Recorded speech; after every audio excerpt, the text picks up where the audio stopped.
Hey artists, we're going to be glazing our clay owls today.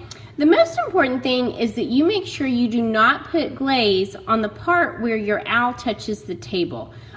So for example, you see the word example scratched right here. The way my owl sits down on the table is like that.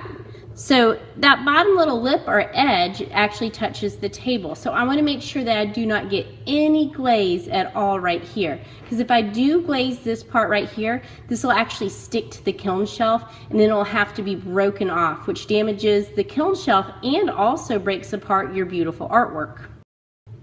I'm starting off with some blue glaze, and I am just making sure that I get a nice thick layer on there. And I'm using the tippy edge of that paintbrush, so I'm not mashing down that paintbrush, but I'm getting a nice thick layer all over.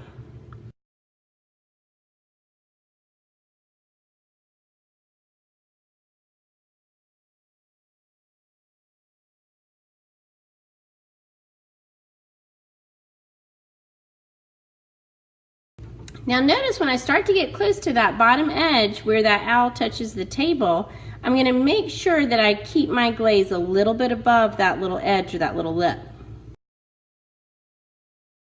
And if you're wondering if it's going to be okay, you can always test it out by setting it down and looking kind of straight across to make sure that that glaze is not touching that table. And this is fine.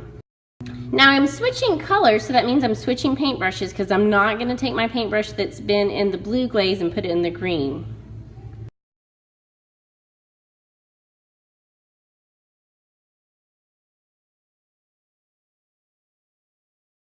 So notice once again when I get near the edge with that glaze, I just keep that glaze a little bit above that bottom little edge, and if I need to make sure that it's okay, I'll just set it down and look kind of straight across right under there and make sure that that glaze is not touching the table. Now I'm going to have some fun and just put some green right in those eyes. And again, I've gotten a thick layer of that glaze on. You do want a nice thick layer. Alright, now I'm going to set this to dry, and this is going to go back in the kiln for a second time. Thanks for watching, guys.